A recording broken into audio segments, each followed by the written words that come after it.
Igamit mo ang San Juan Gis 24. Mabasa ba nga ang Seventh Day Adventist tagaan sa otoridad sa pag-implementa sa sugo? Implicitly mabasag yun. Kasi, Implicitly nga mabasag yun nga din ang Seventh Day Adventist nagatuman o nagasangyaw sa mga balita. implicit man, subot ipasabot indirectly. Tama ba? Okay, stop mo dito. So, Pardon. so, implicitly, o pasabot indirectly. Yes. Mabasa na ito na sumala sa Biblia nga din ang dili lang mga Israelita kundi mga Kristohanon. Unsang sita sa Biblia, kapitulo, bersikulo, na naghatag og suporta, letra por letra mabasa nga ang Seventh-day Adventist implied di pasabot sa San Juan 10:24. Okay, implicitly. Alay, Basahon na? Basahon. Hoy, kaporter, Mr. Moderator, Okay. tawag ining, So, kwani, ano po, basahon na po. kiingon niya sa implicitly implied. Subot ipasabot, ang ako ang kaatbang na ay obligation to provide evidence sa ilang implied claim na kanang 10:24 apil sila anak. Biblia naman ang atong topic ron. Unsang sita sa Biblia, kapitulo, bersikulo, ang kanang San Juan 10:24 apil mo. So, answer sir? Okay. 1:24. Kadali lang. Kanang gitawag ni mo nga 1:24. Wala ko nagamit anak. Okay, at least na naka-record na eh. Ako Wala nag-i-take ko nagamit anak. Next question, St. Matthew chapter 5, verse 7 and 13. Moderator. Natin palaod. Alright. Muto pa with clarification. So, Respect pa. Kasi qualification, qualification. qualify. Oh, paabot sa 30 seconds. Di man makita na to ang gitawagan ni ba? Ito ang Sige, plan sir. niya ba? Oh. Una sa tanan, nindot imo pangutana. Ang problema lang, wala mi haong sa akong gigamit. 1:24. Wala ko nagamit ana. Ikaduha, kailangan imong bukagon ang akong stand. Recorded. Ayaw pagpataka o Next question. magamit. Sige, sunod po. St. Matthew chapter 5, verse 7 and 13. Di ba yung nagigamit? Ano to? Di ba, San Mateo 5, 7 o 19, yung Oh, nagigamit? gigamit ako na. Kana. May mabasa ba sa 5, 7, 19? Mississippi. Clarification. 17. Mississippi pa mo sa 19. Kana. May mabasa ba sa San Mateo 5, 19 nga ang Seventh-day Adventist kay tagang otoridad sa Diyos aron magpatuman sa atong ipamahulay? Naay mabasa implicitly. Okay. Kaya ano, ang gibas mabasa to diya bisan kinsa dili unggoy. Abot lang ka sa lamin kung unggoy ba. Ang saksi Kay way sa labot. Biblia, kapitulo, bersikulo, kay Biblia lang man ta. Maka ng word nga bisan kinsa, Biblia, so Biblia, apil ang Seventh-day Adventist. Yes, klaro kayo igsoon. Okay, akong pasahon ha. Exodus 20:10. Apan ang Objection, ikapito. Mr. Moderator. Okay. Wala pa nang utang nag-exodo. Ang ako pangutana niya, unsang sita sa Biblia, kapitulo, bersikulo, na alang San Mateo, kapitulo 5, 17 hanggang sa 19, apil ang Seventh-day Adventist sa word nga bisan kinsa. Okay. Dili na lang ta sa imo nga side. Gitawag og Mateus Mateo 5:19. Ako pasahon ha. Hindi man na, hindi mo man sitas Kung nila. gani, basang nila po. Kay, sapaw mga, ay, sapaw niya. Bawal ba yan na?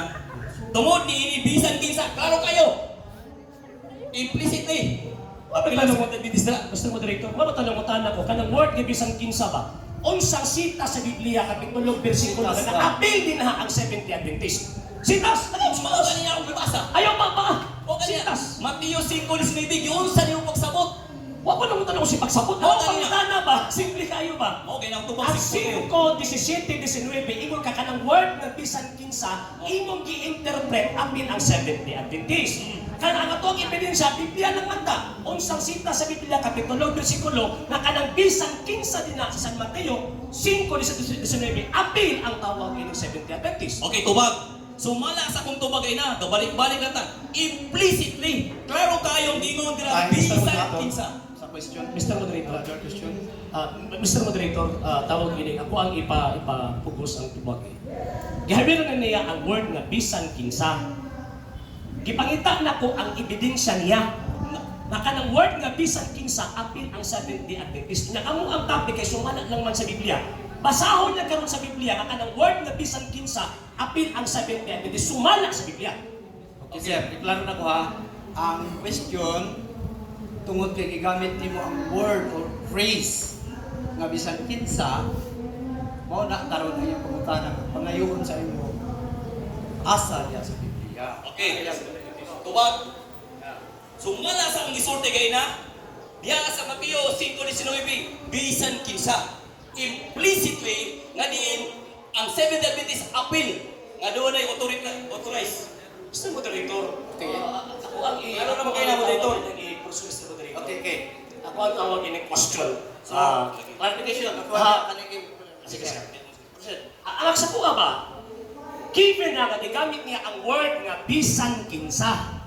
Gigamit niya ba ang word na bisan kinsa? Gi-interpret niya, appeal din ha ang Seventh-day Adventist.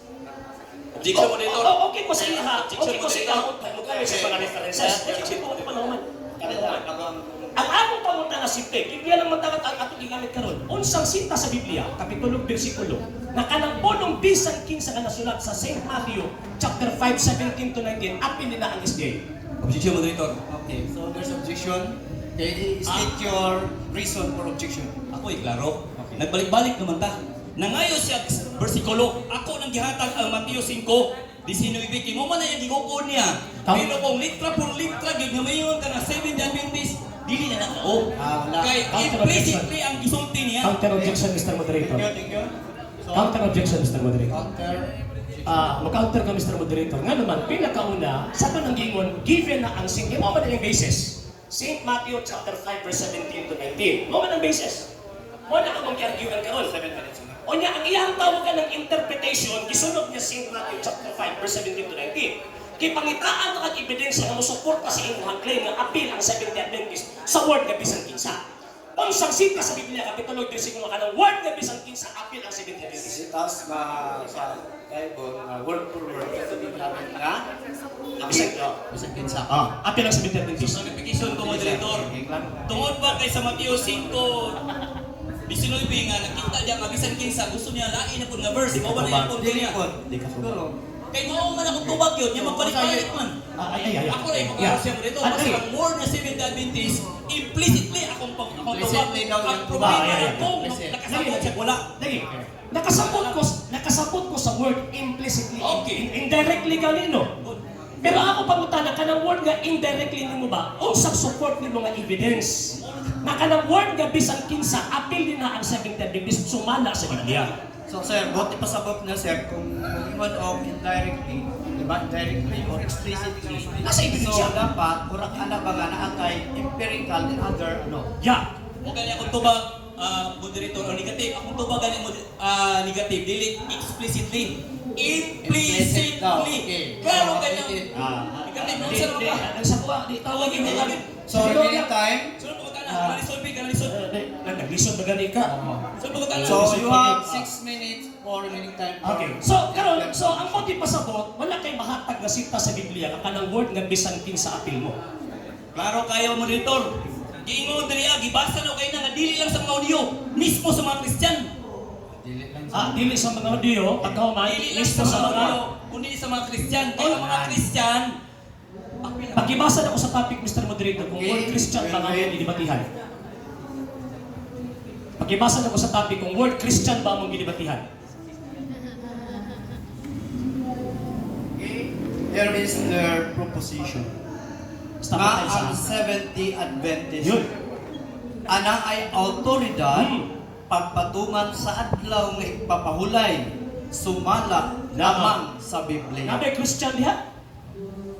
Ay, akong tagahay, itong argumento nga was topic. Ay, akong tagahay, argumento nga was topic. Sa hindi pa po nakapag-follow sa mga pages po natin, i-follow nyo po yung mga pages po natin, RJ Horolanciano II, TV Apolia Punto Argumento page, Kuya Apologies TV page, and RJ's Vlog 2022. And pwede rin po kayo mag-send po dyan ng Facebook stars. And also, sa ating po mga channel, sa hindi pa po nakapag-subscribe, subscribe po ninyo yung mga channels natin, Dalay Catholic, Apologist International Official, RJ Santo II TV, Kuya Apologist TV, and Barrio Kawayan Religious Forum. And pwede rin po kayo mag-send po dyan ng super sticker, super chats, and super thanks. And maraming salamat po sa mga kapatid at mga Katoliko na ulis pong tumutulong sa programa po natin. Maraming salamat po. Nang dahil po sa tulong at suporta po ninyo, ang programa po ito until now, andito pa rin po sa social media. And until now din po, nangangailangan pa rin po tayo sa tulong at suporta po ninyo dahil wala po kami magagawa rito mga sir, mga ma'am, kung wala po yung tulong at suporta po ninyo. Sa gusto pong tumulong, sa gusto pong sumuporta, pwede po ninyong ipadala ang tulong at suporta po ninyo sa pamamagitan po ng ating mga account numbers dyan po sa ating pong screen. And pwede nyo po kaming i-message sa ating pong page kung via remittance po yung papadala po ninyo. Maraming salamat po in advance.